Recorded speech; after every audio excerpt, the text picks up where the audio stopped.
राधे राधे दोस्तों आज हम सुनेंगे कार्तिक नहाने की कहानियां।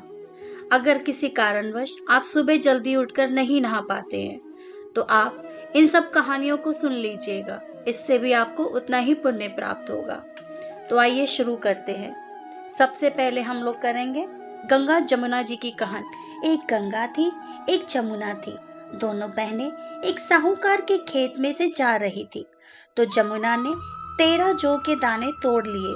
तो गंगा बोली कि बहन, तेरे को तो ग्रहण लग गया है, यह तो चोरी हो गई। तब जमुना बोली, बहन अब ग्रहण कैसे धुलेगा? तो गंगा जी ने कहा, 12 वर्ष तक साहूकार के यहाँ नौकरी करे, तब तेरा ग्रहण उतरेगा। बाद में जमुना जी साहूकार के यहाँ गई और बोली, मुझे नौकरी पर रख लो, मैं तुम्हारे सारे काम कर दूंगी, परंतु 4 काम नहीं करूंगी। एक तो झूठे बर्तन नहीं मांजूंगी, झाड़ू नहीं लगाऊंगी, बिस्तर नहीं बिछाऊंगी और दिया नहीं जलाऊंगी। फिर साहूकार ने उसे रख लिया। 12 वर्ष के बाद कुंभ का मेला आया। तब साहूकार ने कुंभ के मेले में जाने लगी। तो जमुना जी ने उसको एक सोने का टका देकर कहा, मेरी बहन गंगा जी को यह दे देना और कह देना तेरी बहन ने भेजा है। वह गोरे गोरे हाथ में हरी हरी चूड़ियां पहने होगी। साहूकार ने वहां जाकर गंगा जी को सोने का टका दे दिया और कहा कि जमुना जी ने यह टका दिया है। तो उसने हाथ पसार कर ले लिया और बोली, मेरी बहन जमुना से कहना तेरे 12 वर्ष पूरे हो गए हैं, इसलिए अब तू घर आ जा। साहूकार ने आए। तब जमुना मटके में पानी भर रही थी। वह दोनों जमुना से बोले, तेरी बहन को सोने का टका दे दिया और उसने कहा है कि अब तेरे 12 वर्ष पूरे हो गए हैं, सो तू अब आ जा। इतना सुनते ही जमुना जी वहां से सहस्र धारा होकर बहने लगी। तब साहूकार ने दोनों उल्टे माथे पड़ गए और बोले, अब हमारा ग्रहण कैसे उतरेगा? जमुना माता होकर हमारे घर का सारा काम किया करती थी, इसलिए हमारा ग्रहण कैसे उतरेगा? जमुना जी गंगा माता के पास गई। तो गंगा माता जमुना से बोली, तू साहूकारनी को धैर्य बंधाकर आई है या नहीं? तब जमुना बोली, मैं तो कुछ भी नहीं कहकर आई। गंगा जी बोली कि उनके पास जा और धीरज देकर आ, नहीं तो उन्हें संतोष कैसे होगा? तब जमुना जी साहूकारनी के पास स्वप्न में बोली कि उठो, मैं जमुना जी हूँ, उल्टे माथे क्यों पड़े हो? तुम तो उठकर खाओ पियो। तब वे बोले, हम कैसे उठे, हमारे तो ग्रहण लगा है, मैंने तुम्हारे से ऊंचा नीचा सारा काम करवाया। तब जमुना जी बोली, तुम्हारा ग्रहण नहीं लगेगा, मैं तो अपना ग्रहण उतारने आई थी। जब मैं तुम्हारे खेत से जा रही थी तो जौ के 13 दाने तोड़ लिए थे, इसलिए मेरा ग्रहण उतर गया। मेरे 12 वर्ष पूरे हो गए हैं, इसलिए तुम्हारी मुक्ति हो जाएगी। उन्होंने उठकर देखा तो सारे घर में बहुत सा धन हो गया। हे गंगा जमुना माता, जैसे साहूकारनी को दर्शन दिए और मुक्ति कराई, वैसे हमारे भी करना और सारे परिवार का करना। कहते सुनते हुंकारा भरते सबका करना। माँ जो भी ये वीडियो देख रहा है उनका भी करना। पटवारी की कहानी। एक बुढ़िया माई थी, उसके 4 बेटे थे और 4 भैंस थी। आया कार्तिक का महीना, अपनी बहुओं से बोली, मैं तो कार्तिक नहाने जाऊं और तुम लोग एक एक भैंस ले लो। 1 महीने में आऊंगी, देखूंगी कि तुम में से कौन सी सबसे ज्यादा घी जोड़ पाएगी। तीनों बहुत चालाक थी। छोटी बहू को ना तो दूध बिलोना आता था ना घी निकालना। तीनों देवरानी जेठानी बोली, अब देखेंगे कैसे करेगी। सासू जी छोटी से ज्यादा प्यार करती थी, उसको कोई कुछ नहीं बताता था, वे बड़ी भोली थी। अपना सारा दूध दही पीपल पटवारी में गिरा देती। महीना पूरा हो गया, तीनों बहुओं ने डिब्बा भर के घी जोड़ रखा था। छोटी बहू पटवारी माता से बोली कि मेरी सासू जी आएगी तो मैं घी कहाँ से दूंगी। पटवारी माता बोली, तू 4 कंकर ले जा और जाकर 4 डिब्बों में डाल देना। उनका एक एक डिब्बा भरा होगा तो तेरे 4 डिब्बे भर जाएंगे। वे 4 कंकर ले जाकर चली गई और 4 डिब्बों में डाल दिए। उसके 4 डिब्बे भर गए। सासू आई तो बोली, लाओ अपना अपना घी दिखाओ, किसने कितना जमा किया है। सब बड़ी खुशी खुशी लेकर आई। बोली अब सास से इसको डांट पड़ेगी। सबसे छोटी 4 डिब्बे लेकर आई। सब बोली इसने तो कभी जमाया नहीं, बिलोया नहीं, इतना घी कहाँ से लाई, इसके पति ने ला कर दिया होगा। तब वह कहने लगी मुझे तो बिलोना नहीं आता था, ना ही कोई बताता था, सो मैं दूध पीपल में और दही पथवारी में सींच देती थी। मुझे तो पथवारी माता ने दिया है। सब बोली पथवारी माता के सींचे का इतना धर्म व फल होता है, तो अगले साल से हम भी कार्तिक नहाएंगे और पथवारी माता को सींचेंगे। बोलो कार्तिक के महाराज राई दामोदर श्री कृष्ण भगवान की जय हो। कार्तिक की ब्राह्मण ब्राह्मणी की कहानी। एक ब्राह्मण ब्राह्मणी थे। 7 कोस गंगा जमुना नहाने जाया करते थे। ब्राह्मणी बहुत थक जाती थी। एक दिन बोली कोई बेटा होता तो बहू आ जाती, घर में खाना बना हुआ मिलता, कपड़े धुले हुए मिलते। ब्राह्मण बोला तूने तो बड़ी बात कह दी, ला मैं तेरे लिए बहू ला देता हूँ। एक पोटली में आटा बांध दे, उसमें थोड़ी सी मोहर अशरफी डाल दे। बुढ़िया ने पोटली बांध दी। ब्राह्मण लेकर चल दिया। कुछ दूर पर जमुना जी के किनारे लड़कियां अपने अपने मिट्टी के घर बनाकर खेल रही थी। उसमें से एक बोली मैं तो अपना घर नहीं बिगाड़ती, मुझे तो रहने के लिए चाहिएगा। ब्राह्मण को वही लड़की मन भा गई। वे अपने मन में सोचने लगा यही एक समझदार सी लड़की है। वह उसके पीछे पीछे हो लिया। जब वह घर पहुंची तो बोला बेटी मैं भूखा हूँ, अपनी माँ से पूछ ले मेरे लिए 4 रोटी बना देगी क्या? कार्तिक का महीना है, मैं किसी घर की रोटी नहीं खाता, मेरे पास यह आटा है, अपनी माँ को दे दे और अपनी माँ से कह दे कि आटा छान लेगी। लड़की ने कहा अच्छी बात है बाबा। कहकर उसने अपनी माँ से कहा माँ बाहर बाबा बैठा है, उसकी रोटी बना दो और आटा छान लेना। लड़की की माँ ने आटा छाना तो उसमें मोहर अशरफी निकली। वह बोली जिसके आटे में इतनी मोहर अशरफी है उसके घर में न जाने कितनी होगी। जब बाबा रोटी खाने बैठा तो उसकी माँ बोली बाबा तुम लड़के की सगाई करने जा रहे हो? बाबा कहने लगा मेरा लड़का तो काशी जी पढ़ने गया हुआ है, अगर तुम कहो तो खांड के कटोरे से तुम्हारी लड़की को ब्याह कर ले जाऊं। लड़की की माँ बोली बहुत अच्छी बात है। बाबा ब्याह कर ले आया। आकर बोला रामू की माँ किवाड़ खोलकर देख, मैं तेरे लिए बहू लाया हूँ। बुढ़िया माई बोली दुनिया तो बोली मारे थी, तू भी बोली मार ले। अरे हमारे तो 7 जन्म भी बेटा नहीं है, तो बहू कहाँ से आएगी? ना तो किवाड़ खोल। ब्राह्मण ने कहा। उसने किवाड़ खोला, देखा तो सामने बहू खड़ी है। सास आदर सत्कार के साथ बहू को अंदर ले आई। जब बूढ़े बुढ़िया नहाने जाते तो बहू सारा काम करती, खाना बनाती, कपड़े धोती, रात को उनके पांव दबाती। इस तरह से बहुत समय निकल गया। सासू माँ बोली बहू चूल्हे की आंच ना बुझने दियो, मटके का पानी ना खत्म होने दियो। एक दिन चूल्हे की आग बुझ गई। भागी भागी बहू पड़ोस में गई और बोली पड़ोसन मुझे थोड़ी सी आग दे दो, मेरे चूल्हे की आग बुझ गई है। मेरे सास ससुर जी आते ही होंगे, सुबह 4 बजे के गंगा जमुना नहाने गए हुए हैं। पड़ोसन ने बोला तू तो बावली है, तुझे तो ये यूं ही उठाकर ले आए हैं, इनके तो 7 जन्म भी कोई बेटा नहीं है। बहू बोली ना, इनका बेटा तो काशी जी पढ़ने गया है। पड़ोसन बोली अरे तुझे तो झूठ बोलकर लाए हैं। वह बोली मैं अब क्या करूं? तो पड़ोसन ने कहा जली फूकी रोटी बना दे, अनूठी दाल कर दे, खीर की कलछी दाल में डाल दे और दाल की कलछी खीर में कर दे। उसको पड़ोसन की सीख लग गई। उसने ऐसा ही किया। जब सास ससुर आए, आज बहू ने ना तो आदर सत्कार किया ना ही कपड़े धोए। बहू ने खाना लगा दिया। सासू बोली बहू ये क्या, ये तो जली फूकी रोटी है, अनूठी दाल है। बहू बोली यही खा लो सासू जी, तुम तो एक दिन खा लोगी तो कुछ ना होगा, मुझे तो जीवन भर अनूठी रहना है। सासू बोली बहू को तो पड़ोस की सीख लग गई है। रात को सो गई। बहू सुबह भागी भागी फिर पड़ोसन के पास गई और पूछा अब क्या करूं? बोली 7 कोठों की चाबी मांग ले। जब सासू जाने लगी तो बहू आगे अड़ गई। बोली बाद में जाना, पहले मुझे 7 कोठों की चाबी दे दो।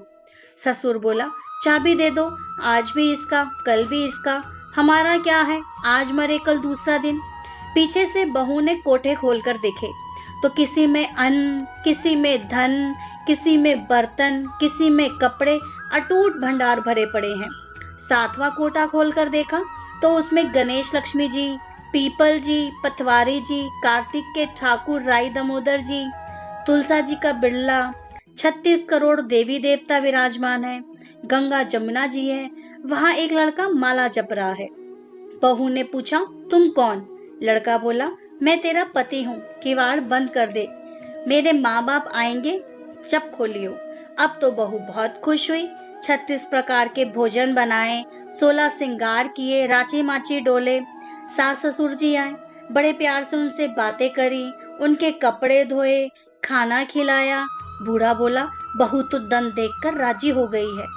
बहू सास के पैर दबाती जाए और कहती जाए, माँ जी तुम इतनी दूर 12 कोस गंगा जमुना जी नहाने जाती हो, थक जाती होगी, तुम घर में ही नहा लिया करो। सास बोली, बावली कहीं घर में भी गंगा जमुना बहती है? बहू ने बोला, हाँ माँ जी, चलो मैं दिखाती हूँ। उसने 7वां कोठा खोलकर दिखलाया। उसमें गणेश लक्ष्मी जी, पीपल पटवारी जी, तुलसा जी, कार्तिक के ठाकुर जी राई दामोदर, शिव जी पार्वती जी, 36 करोड़ देवी देवता विराजमान थे। गंगा जमुना बह रही थी। तिलक लगाए चौकी पर एक लड़का बैठा था जो कि माला जप रहा था। माँ बोली, तू कौन है? वह बोला, माँ मैं तेरा बेटा हूँ। बुढ़िया ने पूछा, तू कहाँ से आया? लड़के ने कहा, मुझे तो कार्तिक के देवता ने भेजा है। माँ बोली, बेटा ये दुनिया क्या जानेगी, क्या जानेगी मेरा घर का धनी, क्या जानेगी देवरानी जेठानी, क्या जानेगी अगर पड़ोसन की तू मेरा बेटा है। उसने पंडित जी से पूछा। वह बोले, बहू बेटा खड़े हो इस पार, बुढ़िया खड़ी हो उस पार, चाम की अंगिया पहनी हो, छाती में से दूध की धार निकले, बेटे की दाढ़ी मूछ भीग जावे, पवन पानी से गठ जोड़ा बंधे, तो जब जाने ये बुढ़िया का बेटा है। उसने ऐसा ही किया। चाम की अंगिया फट गई, छाती में से दूध की धार निकली, बेटे की दाढ़ी मूछ भीग गई, पवन पानी से बहू बेटे का जोड़ा बंध गया। ब्राह्मण बहुत खुश हुए। है कार्तिक के ठाकुर राई दामोदर कृष्ण भगवान ने जैसे बहू बेटा उसको दिए वैसा सबको दिए। कहते सुनते हुंकारा भरते का सबका कल्याण करे, वीडियो देखने वाले का भी कल्याण करे। बोलो जय हो कृष्ण भगवान की जय हो। सत्यवान की कहानी। एक दादी पोती थी जो रोज सत्यवान की कहानी कहती थी। लोटे में जल भरकर, फूल रखकर कहानी कहा करती थी। सत्यवान का नाम लेकर अर्घ्य देती थी। जब वह पोती ससुराल जाने लगी तो उसने खाली लोटे में जल भर के फूल रखकर दे दिए और कुछ भी नहीं दिया। वह रास्ते में चलती जाए और सोचती जाए कि ससुराल में सब पूछेंगे तू क्या लाई है तो मैं क्या बतलाऊंगी। तो सत्य भगवान ने सोचा इसका कष्ट मिटाना चाहिए। बाद में वह रास्ते में कहानी कहकर अर्घ्य देती जाए तो हीरे मोतियों गहनों का भंडार हो गया। वह खूब पहन ओढ़कर ससुराल पहुंची तो ससुर ने कहा, बहू तो बहुत बड़े घर की है, बहुत धन लेकर आई है। सासू ने कहा कि पड़ोसन से मूंग चावल उधार ले आओ और बहू के लिए खाना बनाओ। फिर बहू ने कहा, मेरे लोटे में से जल लेकर रसोई बनाओ। लोटे में से जल लेकर रसोई बनाई तो भगोना भर गया, तरह तरह की मिठाइयाँ उसमें भरी थी। तो सासू ने कहा, बहू चीम ले। वह बोली कि ससुर जी ने नहीं खाया, आपने नहीं खाया, पति ने नहीं खाया, इसलिए मैं कैसे खा लूं, और मेरा सत्यवान की कहानी का नेम है। तो उसने कहानी कही, सबने सुनी तो वहां धन का ढेर लग गया। सासू सत्य भगवान का प्रसाद बांटने लगी तो पड़ोसन ने कहा, अभी तो मूंग चावल उधार ले गई थी और इतनी देर में इतना सारा धन कहाँ से आया। उसने कहा, मेरी बहू सत्य भगवान की कहानी करती है, उसी ने दिया है सत्य भगवान। जैसा साहूकार की बहू को धन दिया वैसा सबको देना। कहते सुनते हुंकारा भरते सबको देना प्रभु जी। जो भी ये कहानी सुन रहा है उन सबको भी धन देना। नित्यनेम की कहानी। एक बूढ़ा बाबा था, खान कमावन जावे ना था। रास्ते में मंदिर पड़े था। वह बहुत सी औरतें बैठी नित्यनेम की कहानी कहती थी। बाबा बोला, हे बेबे तुम क्या कर रही हो? वे बोली, बाबा हम नित्यनेम की कहानी कह रही हैं, तुम भी सुन लो। वार सोमवार, वार मंगलवार, वार बुधवार, वार बृहस्पतिवार, वार शुक्रवार, वार शनिवार, वार रविवार, पीछे आया सोमवार, महादेव का वार। 9 निधि 12 सिद्ध, बूढ़े बाबा तेरा आसरा, भरियो पीहर सासरा, धन के ढेर लग गए। बाबा तेरे भाग का हुआ है, मेरे भाग्य का होगा तो घर में ही हो जाएगा। घर गया। बुढ़िया बोली कुछ कमा के लाया? बूढ़ा बोला हाँ बहुत कुछ कमा के लाया हूँ, नितनेम का नियम लाया हूँ, जगह जोत की रोटी लाया हूँ, लोटा भर के पानी का, चावल चीनी के दाने ले आ, नितनेम की कहानी कहेंगे। नितनेम की कहानी कही। वार सोमवार, वार मंगलवार, वार बुधवार, वार बृहस्पतिवार, वार शुक्रवार, वार शनिवार, वार रविवार, पीछे आया सोमवार, महादेव का वार। 9 निधि 12 सिद्धि, बूढ़े बाबा तेरा आसरा, भरियो पीहर सासरा। तो मारे तो बहुत हो गया, बेटी के बेरा ले आवे। बेटी के घर गया। बोली बेटी तू दुखी के सुखी? बेटी बोली बाबा मैं तो बहुत दुखी। हो तो खा ले, ना तो मुंह पे हाथ फेर के सो जा। कोई बात ना बेटा, सब कुछ हो जाएगा। नितनेम का नियम ले लो। लोटा भर के पानी ले आ, चावल चीनी के दाने ले आ। आ बेटी लोटा भर के पानी ले आई, चावल चीनी के दाने ले आई। कहानी कही। वार सोमवार, वार मंगलवार, वार बुधवार, वार बृहस्पतिवार, वार शुक्रवार, वार शनिवार, वार रविवार, पीछे आया सोमवार, महादेव का वार। 9 निधि 12 सिद्धि, बूढ़े बाबा तेरा आसरा, भरियो पीहर सासरा। कहानी कहते ही धन के ढेर लग गए। दो रानी जेठानी भागी भागी आई, पूछने लगी तेरा पापा क्या लेकर आया है? जवाब मिला मेरे पापा बहुत कुछ दे गए, नितनेम का नियम देके गए हैं, जगह जोत की रोटी देकर गए हैं। दो रानी जेठानी बोली हमें भी सुना दे। वह बोली तुम भी सुन लो। वार सोमवार, वार मंगलवार, वार बुधवार, वार बृहस्पतिवार, वार शुक्रवार, वार शनिवार, वार रविवार, पीछे आया सोमवार, महादेव का वार।